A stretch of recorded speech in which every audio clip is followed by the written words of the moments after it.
how to fix Moto G96 cannot receive MMS messages. So let's start the video. First of all, open settings.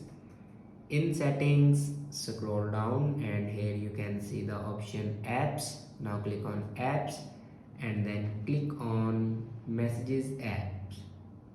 Now click on storage and cache, and here you can clear the storage and cache memory of messages app. After clear storage and cache memory, then go back to the main page of your settings and click on system. Now click on reset options, and then on top you can see the option reset network settings. Now click on it and then click on reset settings. After reset the network settings, your problem will be fixed. I hope this video is helpful for you. Thanks for watching.